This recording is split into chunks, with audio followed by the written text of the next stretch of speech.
Hey guys, it's me, Carrie. I'm here to do an update on my cancer and everything going on. But first, I wanted to thank you guys for, oh my gosh, what an amazing thing. So I woke up this morning and saw that I have over 1,000 subscribers, and I want to thank you guys so much for doing that. That's so amazing. Thank you for subscribing and supporting what I'm doing here. I am looking forward to seeing other vlogs as you guys subscribe. I'll subscribe back to you if you guys have your own vlogs that you're doing. Thank you so much. I appreciate all of that support. It means so much to me. So today I wanted to do a little update of what last time I was on, I talked about how my potassium levels were dangerously low, and it was caused from my adrenal gland tumors and my high blood pressure.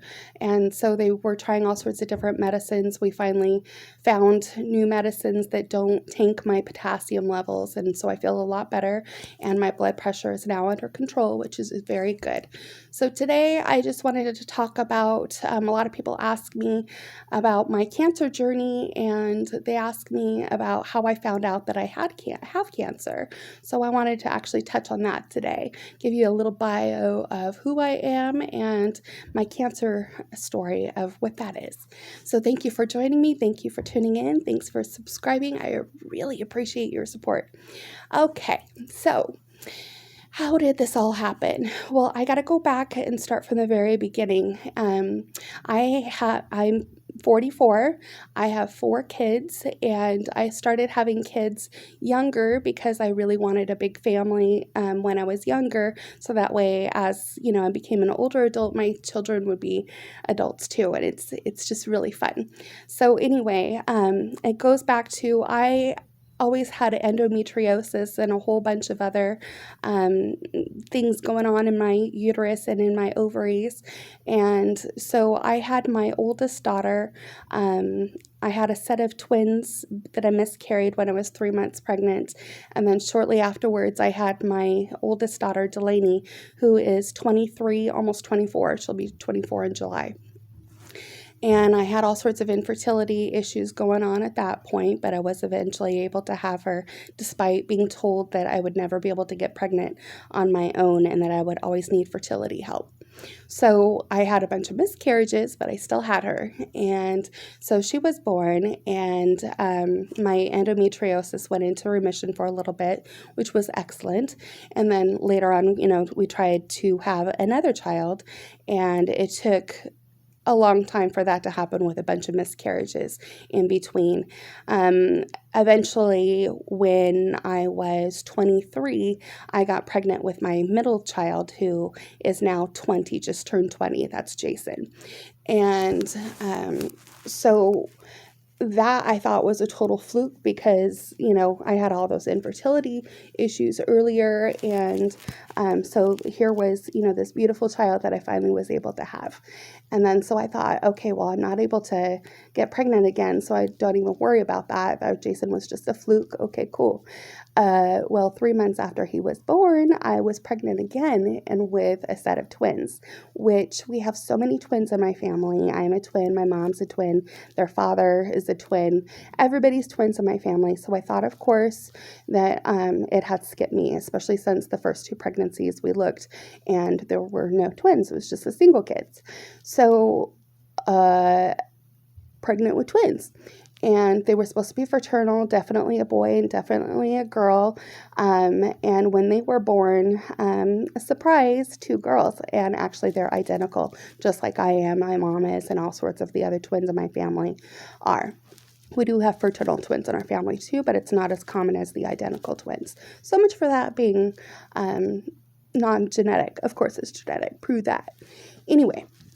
So when I was pregnant with the twins, I had a big tumor in my uterus that I didn't know about until after they were born. The twins were born via C-section. I had preeclampsia that turned into eclampsia, so I was having tons of seizures when I had to do an emergency C-section with the twins because I almost died actually giving birth to them.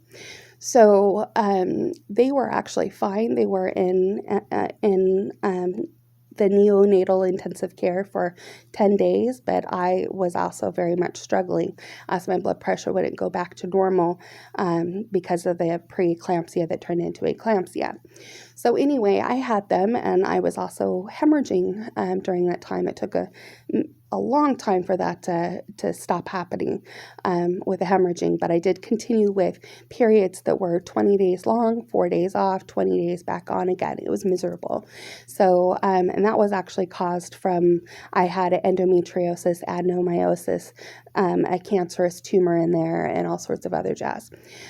So I ended up having to do an emergency hysterectomy, but they left my ovaries. That way I wouldn't go directly into menopause. I went into surgical menopause, but I didn't do the full menopause. And actually that ended up correcting itself. So I was actually not really postmenopausal or anything like that. So I had my hysterectomy. They did the reconstructive surgery, which was the most excruciating pain that I ever had in my whole entire life. They don't do that style of hysterectomies anymore. Thank God. People don't deserve that. It's horrible. Anyway, so I had the hysterectomy. They removed the tumor. I was cancer-free, which was awesome. So no more uterine cancer. Fast forward to, I got to tell you guys that I have been a psychic medium my whole entire life. My twin is my mom's twin sister. It's just something that we're all born with. And so I thought that everybody was like that as well, and that I didn't realize until later on that that wasn't a normal thing. So in my early 20s, I used to do readings for the spiritual church that I went to, and that was really fun to do. And then later on, I got into a marriage with a very oppressive Christian man, and it was a very toxic and abusive relationship that I was very diligent with the church and involved with the church, but they also told me that I would go to hell if I divorced my husband, and that the abuse wasn't a qualifier for my type of divorce, and that I would go to hell if I did that. So it took me years to really come around to my building up my self-worth and my self that I before I was able to leave him.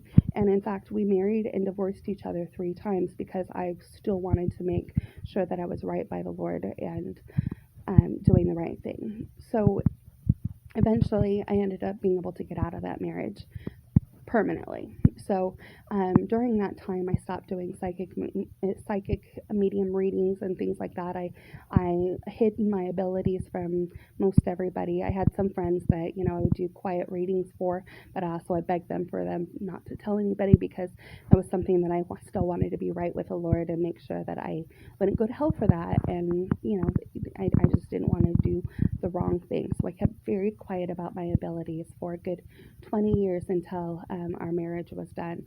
And then I met my now partner, who we've done our commitment ceremony, but we're not actually going to legally get married, even though we're spiritually married. So he is still my husband. Anyway, he has been incredibly supportive throughout my whole journey as well, and encouraged me to do readings again. And so I did. I was, started doing professional readings about 3 years ago again. And even though I've been doing it my entire life, and it was incredibly remarkable, still is remarkable. I love doing them. I love bringing people to have closure with their loved ones, and reuniting those loved ones with heavy protections and tons of discernment, knowing that I'm talking to the actual source and not some demonic energy. Anyway, so it comes around that during one of my readings back in 2018, where I had connected the person that I was reading for to her father. Now, in those readings, when loved ones come through, they always show me and how they died, and they show me that with what it felt like, so I could describe the sensations of what it was like for those loved ones who passed on. And also those loved ones gives tons of details that only the person that I'm reading for would understand, because it's meant to validate that whole experience, that they know for sure that they're checking in with the right person. So anyway, I was doing this reading for this lady back in 2018, and her loved one, her father, came through. And during that time, he was giving me the expressions of how he died. He was giving me gigantic chest pains and said to me um, that he died from lung cancer. And then he said to me the most crazy thing. He goes, "But you already know what that feels like because you have lung cancer too." Excuse me? What? Are you kidding me? What? So that was the first time that I heard that I had cancer. And I didn't actually tell the person that I was reading for that the father had said that, because I felt like that message was for me and not for the daughter. And that's, it was irrelevant to tell the daughter about it. But boy, that haunted me and that stuck with me.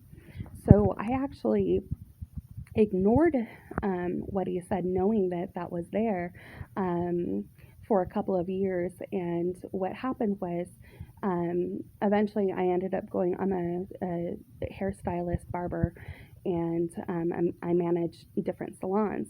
Well, the salon that I was managing, there was a manager function way out in Florida, and I live in Portland, Oregon, so we were all flown out to Florida to have this grand adventure of a meeting. Not really. It's one of those things where you're more drunk and hung out rather than doing anything substantial. But I'm not really a drinker, and in fact, I don't drink. But during that time, I took in the activities because it was heavily implied that you had to. Anyway, so we fly back and I'm feeling terribly sick, and I'm thinking it's all from that manager meeting. And at one point during that, when I was back to work, and I was actually passing out, and had intense pain in my abdomen, and I had to go to the ER via ambulance to get that taken care of. And so when they were checking me out, they did ultrasounds of my lower pelvis, and CAT scans, and inadvertently they found out that I have had, they found a tumor in my liver, and they found a tumor in my lungs. And I also had pneumonia at that time. So then it was confirmed that yes, I do actually have that lung tumor there, and I was supposed to go get that followed up with immediately. But because being a single mom, working 2 full-time jobs, and making sure that I'm, putting food on the table and supplying for my children, the people who I love most in this world, I didn't get that checked out again. I actually didn't follow up with it for another year, and that was because I ended up having a beard client who is an oncology nurse, and he was like really stressing to me of how important it was for me to go get that checked out. So, okay, out of fear, I went and got it checked out. I ended up doing a CAT scan of my chest and my pelvis, and since then my tumors had grown significantly at that point. And so then we scheduled a biopsy, and it was during right when COVID had come out, so that biopsy ended up getting um, canceled, but then they ended up later on doing the biopsy. But because it was still COVID time, they weren't intubating people like they were supposed to be doing. With the location of that tumor was in my left lung and right by my aorta. So the type of biopsy that they were supposed to do is to do intubate and go through my mouth, my thorax, and take a little sample from my lung at that point. But they weren't doing those procedures then because they were saving the intubation materials for people with COVID. And so they ended up doing a needle biopsy at that time, which it didn't end up getting the full tumor there. It just got like a little bit of the edge surrounding area. So it came back during that biopsy that it was supposed to be a typical carcinoid cancer, which typical carcinoid cancer is not something that you die from. It's very slow growing, and it's not really something to be worried too much about. But it was the diagnosis from that, that part of the prognosis was that we would do a lobectomy to move that section of where that cancer was, and after that I would be cancer free. even though I had the cancer or had the tumor in my liver. They decided not to investigate that any further.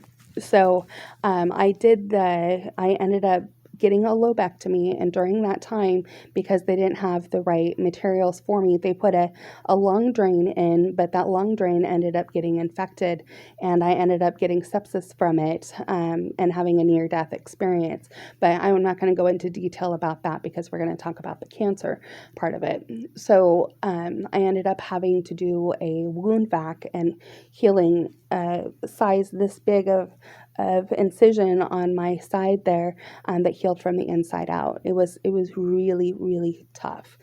Anyway, at that point I had 6 surgeries within a month, because of that. There, cancer was supposed to be gone. They did a biopsy of it. It turned out to be atypical cancer, neuroendocrine cancer instead of the typical. So it was a bit more severe, but they felt like they removed it all, and so no chemo was suggested at that point. Just for me to follow up with a CAT scan in 4 months. Normally they do it at 3 months, but because I had so much involved with the hospitalization and the care that was involved with that surgery that had gone wrong, they ended up doing it at 4 months. So at 4 months, I'm thinking, okay, well, we're clear from cancer, no big deal, live on my full life, even though in the back of my head, I could still feel the cancer was in my liver, my adrenal gland, my pelvis bone, because there's a very specific pain for that. And that also that it was still in my lung. I could feel it growing in there. So I did that CAT scan, and I'm thinking, I even told the oncologist, I'm like, I'm clear, right? And she goes, Carrie, you need to sit down and we need to talk about this. And then that's where she went forward and said that my tumor it was my mediastinal lymph node had grown significantly, and so did all of the other areas that the tumors were. And this was the first time that my doctor was actually confirming that I did have potential of the cancer in other areas, including my remaining ovary, my left ovary. So at that point, we scheduled an EBUS for a biopsy of that area. That's where they intubate you. And this time, because it was past COVID, I was able to actually they intubated me and took a samples from my lymph node in my chest. And that had come back that it was high grade, instead of low grade, high grade atypical NETs cancer, neuroendocrine cancer, and with a primary location being in my lung. During that time, they also discovered that the tumor in my ovary had grown to the size of bigger than a softball. And so at that time, I was also referred to a gynecological oncologist to check that out and see what the next steps were. So I ended up going to the gynecological oncologist, and when I first sat down with him, he said that he didn't think it was cancer at all. He had seen many of these tumors, and they're most definitely not cancerous. But my regular oncologist actually ended up calling him during that visit and explaining my situation to him. So my visit went from starting out to no, there's no way that this is cancer, into it's definitely cancer and we need to get rid of it. And getting rid of it would not get rid of my cancer, but it would keep it from growing so much that it would take over everything.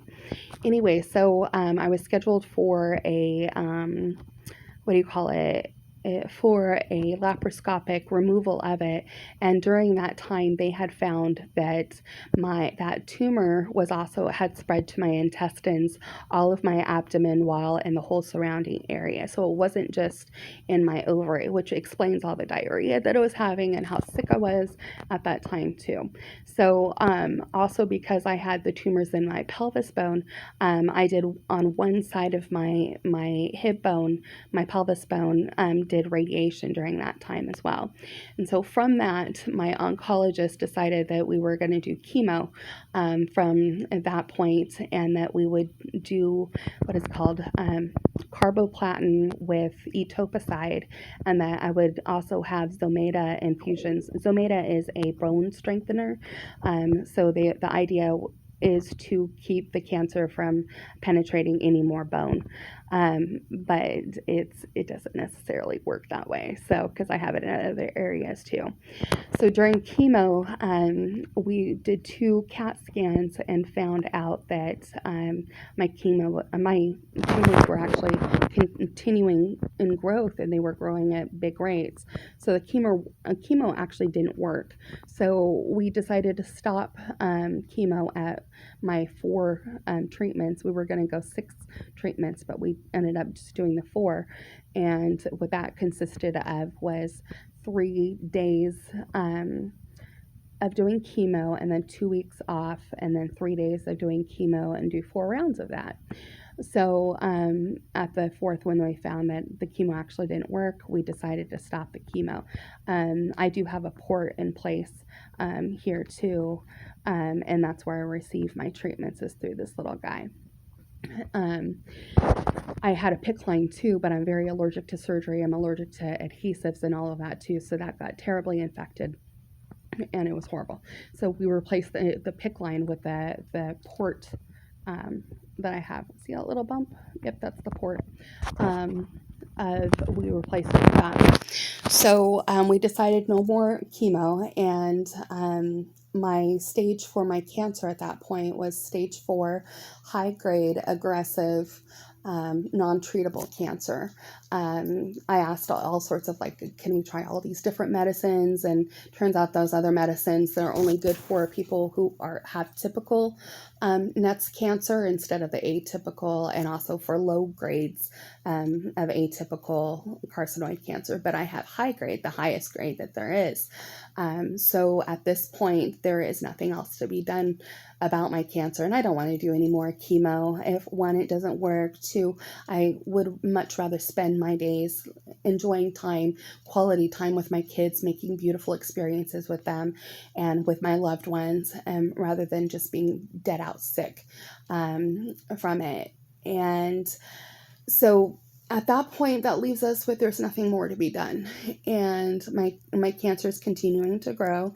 I now have substantial pain in my chest because my tumor here is this big at this point on my chest. So it's like when I bend down, I feel a lot of pressure. I also have a lot of excruciating pain in the cancer from my pelvis bone, and it's now moving into my spine.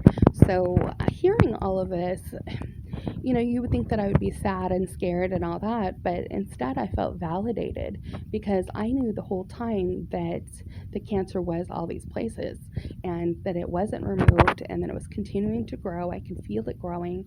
It's a very specific type of pain, so I knew that that was going on. So to hear this, I felt validated for the first time, that I wasn't crazy, even though I really am crazy. We all know that, but that's okay. It's a good kind, right? Anyway, so there's nothing more to be done. And what there is, I'm under palliative care now, which means that we, instead of curative, where the whole goal is to cure your cancer, it's not going to happen. There's no cure for my cancer. We're into quality of life, so that means also taking care of pain management as well. So I'm on a bunch of different medicines for my pain, and I'm still doing Zometa, which I have my next Zometa infusion on the 24th, which that one again is a bone strengthener.